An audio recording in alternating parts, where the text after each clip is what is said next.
welcome back to my channel. My name is Tiffany. Today I want to talk about staying positive with polycystic ovarian syndrome. I know this can be very hard to do, especially if you're dealing with symptom after symptom after symptom and everything you're doing doesn't seem to be making anything better, but this is a condition we will have for the rest of our lives. So having a positive mindset and actually accepting this condition will allow us to live a more fulfilling and happy life. So I'm going to talk about a couple of things that I do that help me stay positive with all of this. So tip number one is to do as much research as you can.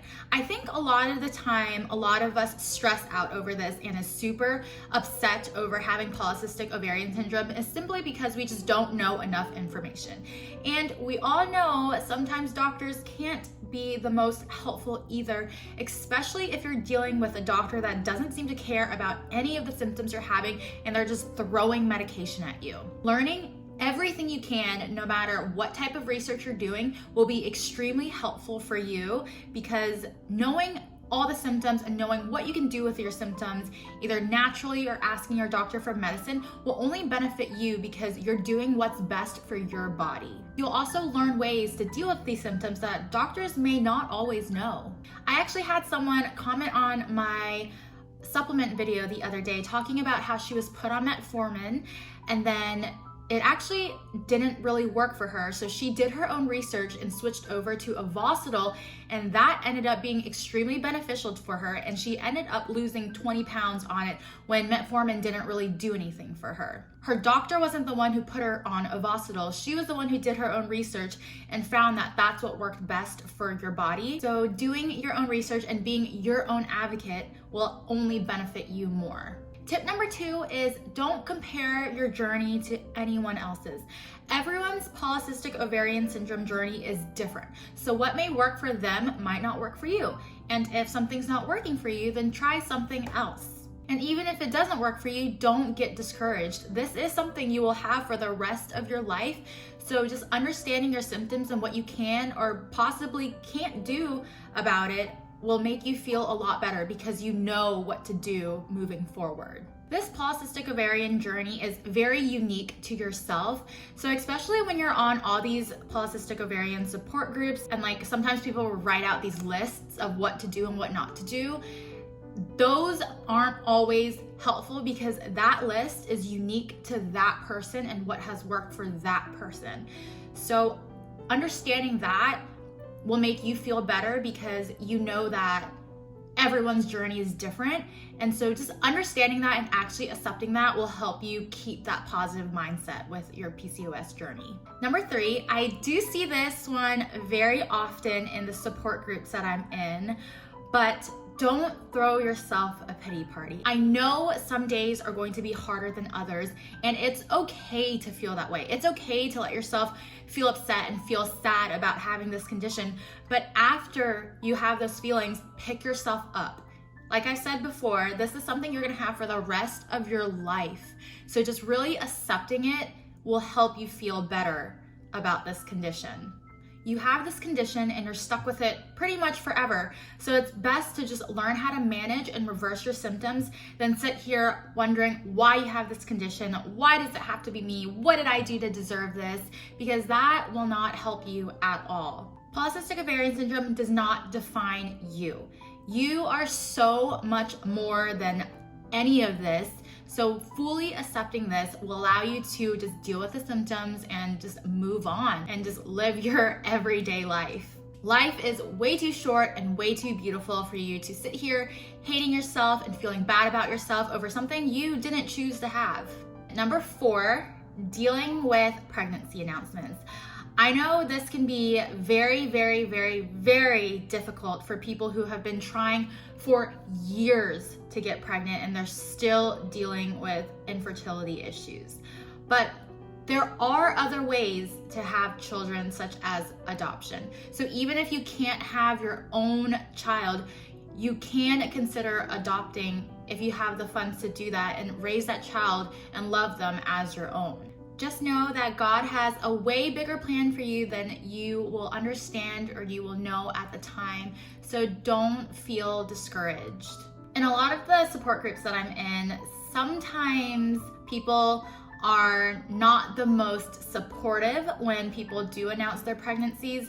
They show a lot of their ugly side and a lot of jealousy because someone else is pregnant and they're not, and that's something they've wanted for such a long time. But being jealous and ugly about someone else being pregnant isn't going to change anything about yourself. And it's okay to feel sad during these pregnancy announcements, but try to be a bigger person and also feel happy for them, because you never know what that person is going through, whether the pregnancy is planned or unplanned, or even how long they've been trying to get pregnant. Not everyone is super open about their journey dealing with pregnancy or infertility, so trying to be happy for that other person will only make you a better person in the end. Number 5 is to join support groups. There are so many PCOS support groups out there, and finding a good one is very, very important. There are a couple that I had to leave because there was just a lot of negativity on there, and some people didn't seem super supportive of others when it came to certain things. I have joined a new one recently, and everyone on there is just so amazing with literally everything, and it just makes you feel so much better knowing that all of you guys are going through the same exact thing, whether it be the same symptoms or your symptoms are different. We all have polycystic ovarian syndrome. So that is one thing in common that you share with all of those people in that group. And just being on there, being able to express your feelings, have other people understand, it's very helpful to be in those support groups. So I would definitely suggest joining these support groups, because not only are you in these support groups just for support, but there are so many things you can learn from these groups as well.